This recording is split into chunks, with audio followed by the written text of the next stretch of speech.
votre hebdomadaire, le vendredi de Joël Etienne. Vraiment, nous sommes très heureux. Nous saluons tous ceux ou toutes celles qui nous appellent, qui nous envoient des gentils messages pour nous encourager. Il y en a qui nous soumettent des sujets. Si on ne les traite pas, parce que la plupart de ces sujets méritent beaucoup d'enquêtes et beaucoup de recherches. Et nous évertuons à faire ces recherches-là pour essayer de satisfaire les uns et les autres. Mais votre engouement nous donne la force de pouvoir persévérer. Et de là où vous êtes, vraiment toute l'équipe de Vendredi de Joël Etienne se joigne à moi pour vous dire merci. Aujourd'hui, nous allons parler essentiellement de la Côte d'Ivoire, du Mali et du Bénin. On parlera un peu de l'écho. N'étant pas spécialiste, nous allons juste vous donner notre petite analyse sur ce rebaptême de la monnaie CFA en écho sous Alassane Dramane Ouattara. En Côte d'Ivoire, nous allons parler de la rencontre des présidents Gbagbo et Bédié. Nous allons parler des forces et faiblesses de l'opposition ivoirienne. Nous allons parler de l'acquittement du président Gbagbo et du ministre Blé Goudé. Nous allons parler du PDCI RDA et ses cadres qui sont englués dans des harcèlements politiques. Nous allons parler de l'écho, Mali et Bénin. Chers amis, bonjour. Nous allons, je n'ai pas l'habitude, je ne suis pas pasteur, mais je vais vraiment implorer tous les grands dieux, les grands saints, d'actionner ce qui est capital en nous, mais qui s'endort, nous les Africains, et singulièrement les Ivoiriens, que tous les grands esprits, je dis bien les grands esprits, qui, d'une manière ou d'une autre, aiment la Côte d'Ivoire, qui y sont, je demande à ces grands esprits d'actionner cet éveil de conscience, afin que la Côte d'Ivoire retrouve sa stabilité, son lustre d'antan. Rencontre les présidents Gbagbo et Bédié. Récemment, nous avons fait un article que nous avons intitulé « Rencontre de haut niveau ». C'est effectivement une rencontre, je dirais, salvatrice, historique, divine. Ni l'un, ni l'autre, personne n'a le droit de faire échouer cette rencontre. Nous avons lu que même les parents du président Gbagbo, le chef de terre de Mama, qui s'appelle M. Goli Obou, et quasiment tous les autres parents du président saluent cette rencontre-là. C'est les chefs BT qui sont pressés que cette rencontre ait lieu. Alors, la question que je me pose, les chefs, rois, coutumiers, à qui Ouattara a construit l'édifice à Yamoussoukro, on ne sait pas ce qu'ils y font, hein? Mais voilà que les chefs BT sont en train de prier tous les dieux, tous les grands esprits, pour que la rencontre de leur fils Gbagbo et de leur fils Bédié ait lieu. Les autres chefs et rois coutumiers, ils sont tapis dans l'ombre, parce que prenant position, Ouattara va essayer de retirer soit les voitures qu'il leur a données, ou l'argent qu'il leur a donné pour que ceux-là puissent l'aider à faire sa campagne bientôt. Vous voyez, il faudrait que le problème de la Côte d'Ivoire soit véritablement pris au sérieux. Vous ne pouvez pas être les garants des us et coutumes et puis être partisans. Quand je vois le roi de Bassam qui s'affiche aux côtés de Ouattara, aujourd'hui, la Côte d'Ivoire est bloquée.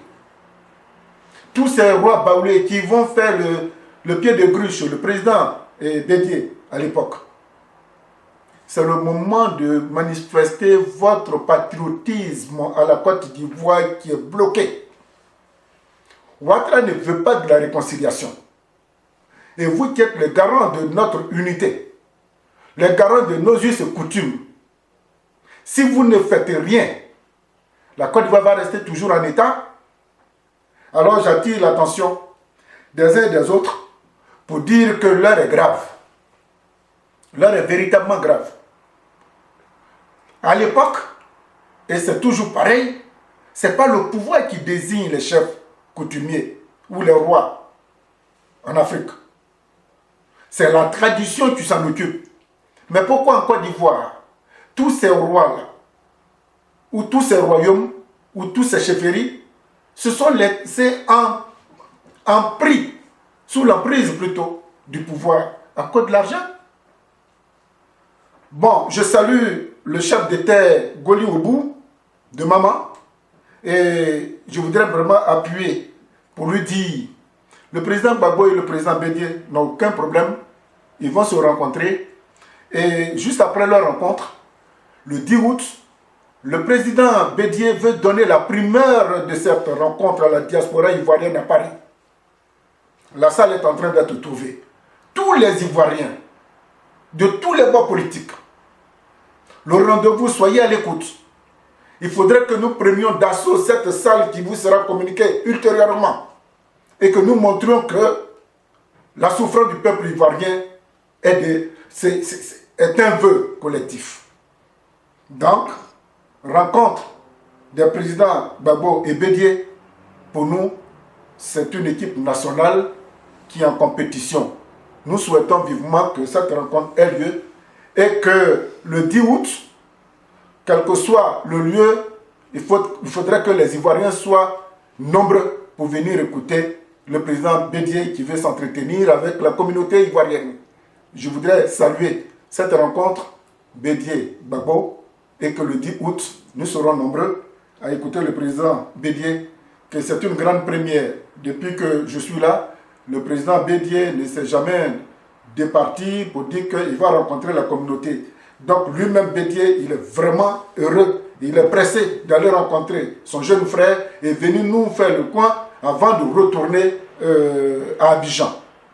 Soyez à l'écoute. Le 10 août, la diaspora ivoirienne doit se mobiliser à recevoir le président Bédié sous le gide de tous les partis politiques, associations, sociétés civiles.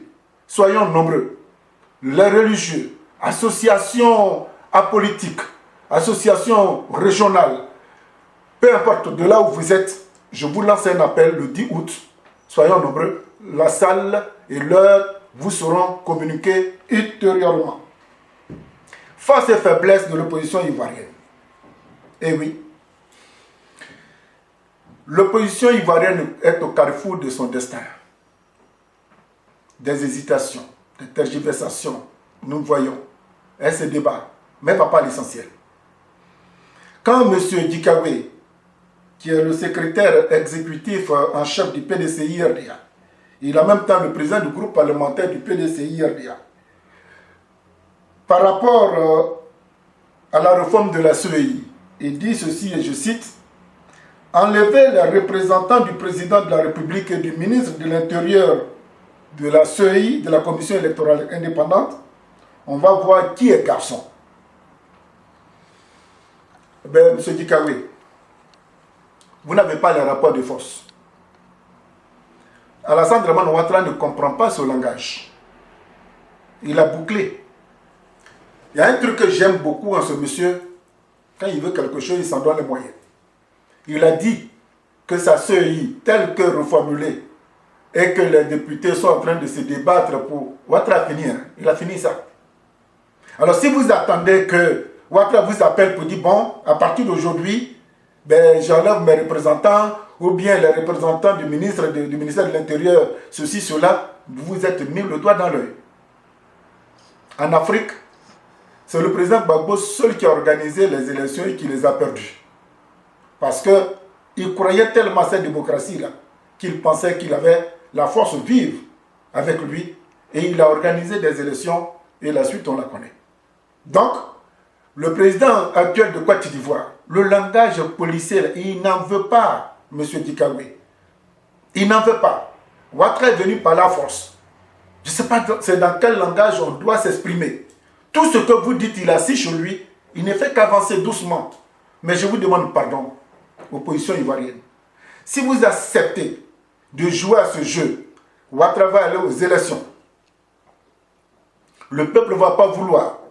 Parce que tout le monde en a marre de lui. Il va organiser ces élections. Soit c'est lui qui prend, ou bien il va mettre Bon Coulibaly, peu importe. Mais un seul candidat du RHDP, le peuple n'en veut pas. Si vous ne faites rien, prenez la rue. Voilà. Il faudrait que vous preniez la rue. Mais le Burkina a fait pour chasser Blaise Compaoré. Les Soudanais ont fait pour chasser Béchir. L'Algérie en a fait pareil. Le langage que vous êtes en train de tenir, Ouattara n'est pas un démocrate. Je suis vraiment désolé de le dire à visage découvert. Quand quelqu'un vient avec un fracas, c'est avec le même fracas qu'on prend pour l'accompagner ou bien pour l'enlever là. Mais vous êtes en train de tenir des discours. Vous êtes toujours en train de faire des conférences de presse. Mais Ouattara ne mange pas les conférences de presse, il a bouclé. Il a bouclé, M. Dikawi. Aujourd'hui, je suis heureux que vous veuillez parler de, comment dirais-je, ensemble de Vox Populi, rassemblement, PDCI, ainsi de suite. Aujourd'hui, vous parlez le même langage. Vous allez à l'Assemblée nationale. Les gens, ils disent qu'ils n'en ont rien à foutre. Vous faites ça, ils disent non. Vous faites ça, ils disent non. Mais vous avez le peuple avec vous, opposition ivoirienne, bon Dieu. La Côte d'Ivoire va mourir encore de votre fête. Arrêtez de faire des conférences de presse. La fois dernière, les Yasmina, le groupe Rassemblement Populaire, machin, tout ça, ils se sont rassemblés à Nono. On a vu ce que ça a donné le pouvoir à Tremblay. Qu'est-ce que vous attendez? L'occasion que la rencontre Bédié, Gbagbo, va susciter, quittez dans votre théorie de démocratie dans les bureaux, dans les hôtels, dans les stades, et puis demain matin, Ouattara va aller aux élections pour tuer les Ivoiriens parce qu'il n'en a rien à foutre. Ouattara n'aime pas la Côte d'Ivoire. Tout ce qui l'importe aujourd'hui, c'est les ressources minières de la Côte d'Ivoire. C'est les richesses de ce pays qui importe Ouattara. Ouattara n'aime pas les Ivoiriens. Il nous l'a démontré par A plus B. Il vous appartient de prendre votre responsabilité. Acquittement du président Laurent Gbagbo et de Blé Goudé. Les choses sont claires. Je ne suis pas juge. J'observe en même temps que vous. Le procès, il est politique. Gbagbo, Blé Goudé font peur au système France-Afrique et à Ouattara lui-même. Pour ce faire, il faut qu'il garde longtemps le président Gbagbo et Blé Goudé pour permettre à Ouattara de finir son mandat et que juste peut-être après son mandat, si Ouattara ne veut plus aller aux élections, ce qui me semble pas trop évident, c'est là peut-être qu'ils vont dire oui, bon, ils sont complètement acquittés, mais il faut qu'ils restent là-bas pour 2 jours, pour 3 jours, pour 4 jours.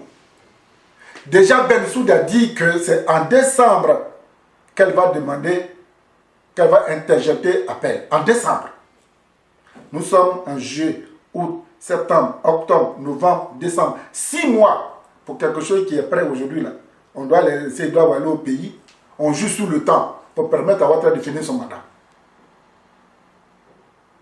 Mais je suis content parce que le faisant, la CPI se ridiculise. La CPI montre ses carences et ses faiblesses pour dire que c'est vraiment une prison néocoloniale qui se manifeste pour fragiliser la prise de conscience, l'éveil collectif des Africains. On a compris la leçon. Je salue l'arrivée et l'acquittement de nos parents, Blé Goudé et le président Laurent Gbagbo, que le peuple attend. Je dis bien le peuple de Côte d'Ivoire attend. Le jour de leur acquittement, le vacarme, la ferveur que cela va susciter, je crois que ce sera le début de la réconciliation que Ouattara ne veut pas. Ouattara il ne veut pas de cette réconciliation-là. Parce que c'est lui qui a gagné la guerre. C'est celui qui gagne la guerre qui fait asseoir les gens pour dire venez, on va faire la réconciliation. Mais Ouattara, ça ne l'arrange pas. C'est pour cette raison qu'ils ont mis de côté les 2 grands leaders capables de susciter un sursaut national. Parce que quand on voit l'opposition traîner les pas, le président Gbagbo, en son temps, du temps d'Oufo Boigny, il mettait sa serviette blanche. Lui-même, il est devant. Lui-même, Gbagbo, il était devant. Et puis, il menait la lutte. Malheureusement, le fruit, il est mûr. On ne sait pas qui doit monter sur l'arbre pour le cueillir. vivement que nos deux leaders soient complètement acquittés, qu'on nous dise qu'ils sont vraiment acquittés. Maintenant, s'ils doivent rester là-bas en touriste, ça c'est autre chose. PDCI et ses cadres. Je ne sais pas ce qui se trame à la direction du PDCI RDA. Ce que j'observe et que tous les militants du PDCI observent, c'est qu'il y a plus d'un mois, le président de la jeunesse du PDCI RDA, Valentin Kwasi, a été privé de tous ses droits. Je dis bien, ça fait un mois, on n'entend rien. Monsieur Noël Akossi Bendio, l'ancien maire du plateau, a été frappé aussi par la privation de ses droits avec 20 ans d'emprisonnement. La sanction est trop lourde. On n'a pas d'écho au niveau du PDCI RDA. Je dis on n'a pas d'écho. Je m'excuserai si un travail souterrain est en train de se faire. Mais pour le moment, tous les militants, en tout cas la quasi-totalité qui m'interpelle, sont inquiets. Je me dis, ah, mais si le président de la JPDCI n'est pas là, il ne peut pas animer, il ne peut pas voyager. Le maire aussi a été lourdement sanctionné. On a l'impression que la direction ne fait rien. Monsieur Joël Etienne, on fait comment? J'ai dit, je vais porter l'information au grand jour. Monsieur le président Rico Namedie, monsieur Maurice Kakou Dikawe, je ne suis pas dans le secret des dieux. Si quelque chose est en train d'être fait, je salue. Le peuple, les militants sont inquiets. J'aurais souhaité que vous apportiez des éclaircissements, des éclairages dans ce qui est en train d'être fait pour que ceux-là retrouvent leur liberté pour aller sur le terrain. Surtout pour le jeune Valentin Kwasi, vraiment, le PDCI, la JPDCI est très embêté. Elle ne sait pas qui est devant et qui doit conduire quoi. Et même la jeunesse a très peur parce que même si c'est le vice-président de Valentin qui va aller galvaniser ses troupes, est-ce que le pouvoir ne va pas encore l'arrêter pour lui dire qu'il sera privé de tous ses droits? C'est toutes ces questions-là que les militants m'ont posées, la jeunesse m'a posé et que je porte à votre connaissance. Si quelque chose est en train d'être fait, eh bien, ils seront très contents. Si ce n'est pas encore fait, ben, cette solidarité, bon, il faudrait qu'elle soit manifeste pour que le peuple de Côte d'Ivoire et les militants du PDCI RDA soient effectivement heureux de savoir que la solidarité au sein du PDCI est naturelle. Mali. Eh oui, j'ai vu une vidéo qui me réconforte. C'est pourquoi j'ouvre la lucarne sur ce pays-là.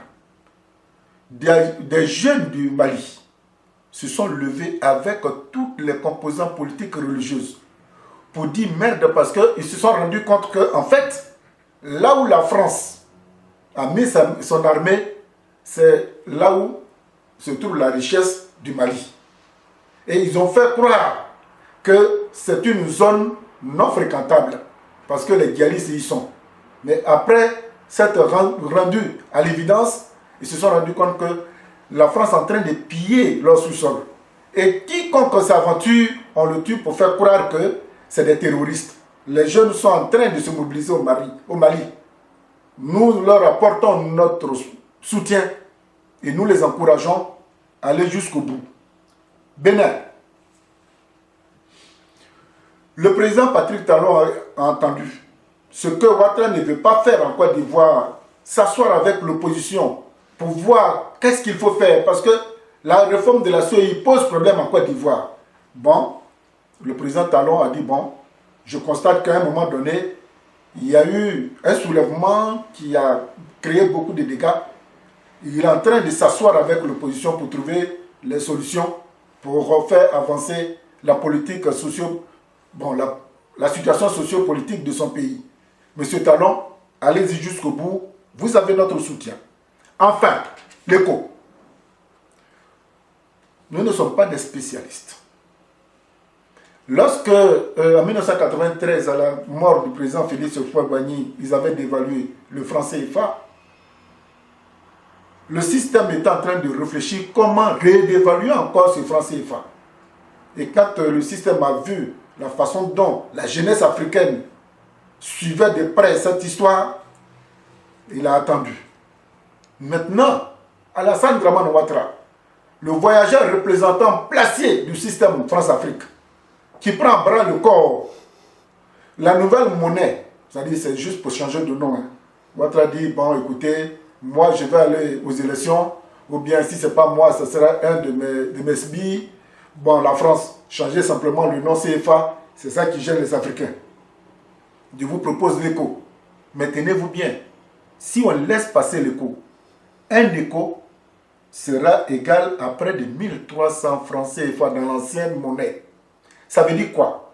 Ça veut dire que si vous avez 40 000 francs CFA sur votre compte dans l'espace francophone utilisant le franc CFA, vous aurez seulement que 20 000 désormais. Je répète, ça veut dire que si vous avez 100 000 francs sur votre compte, c'est beaucoup. Si vous ne faites rien et que le coup arrive, votre argent qui est là-bas sera divisé en deux. C'est-à-dire, vous pensez que vous avez 100 000 francs sur votre compte, mais en réalité, vous n'aurez que 50 000 francs CFA. Alors si, au fur et à mesure que l'Afrique cherche sa monnaie pour se prendre en charge, des gens comme les Ouattara, non seulement, au lieu de dire, bon, on n'a qu'à revoir le CFA, on va l'aménager, il dit non, changer, ça va devenir écho et euro. Bon, sur le plan de la phonétique, c'est la même consonance. Maintenant, si un écho doit faire près de 1300 francs CFA, je laisse à votre appréciation le dégât que cela peut provoquer. Mais les Ouattara, ils n'en ont rien à foutre. Hein. Ils sont super milliardaires. Et que si désormais, celui qui a 1 million sur son compte, il va, on lui dit que c'est 500 000, c'est ça le danger. Ça dit que la richesse, le bonheur, l'espoir de vivre des Africains va se réduire en deux. Et ne comptons pas les morts. Parce que pour celui qui a sa maison, qui vous la loue à 50 000, quand l'écho va venir, vous n'allez pas lui dire, monsieur, bon, comme l'écho a divisé mon argent par deux, je vais vous donner 25 000. Il n'en a rien à foutre. C'est de cela qu'il s'agit. C'est le dégât de cet écho-là. Et que Ouattara n'en a rien à foutre. Il veut tout faire pour que tous les pays acceptent cette nouvelle monnaie qui va venir complètement défragmenter le système de vie des Africains. Si c'est ce que les Africains veulent, eh bien, nous portons l'information à leur intention. J'ai déjà fait ma première prière. Je voudrais soutenir M. Valentin Kwasi de la JPDCI. Nous voudrons apporter notre soutien au maire, à l'ancien maire du plateau, M. Noël Akossi Benjo. Et nous prions tous les dieux pour que les deux présidents, le président Gbagbo et le président Bédié, se rencontrent rapidement pour ce jour. Ben, c'est avec amour, avec beaucoup d'amertume, beaucoup de remords pour la plupart que nous nous sommes adressés à vous. La semaine prochaine, nous allons aborder certains sujets. Pour tous ceux qui nous ont soumis leurs sujets, nous sommes toujours en train de mener des enquêtes pour nous prononcer là-dessus. Que Dieu, le Tout-Puissant, celui pour qui nous prions, le Dieu africain, veille sur l'éveil de conscience des uns et des autres et qu'il soit avec nous pour le bouleversement, je dis bien le bouleversement en entier de l'encombrement où nous nous trouvons. Que Dieu nous protège, nous tous. Merci et à très bientôt.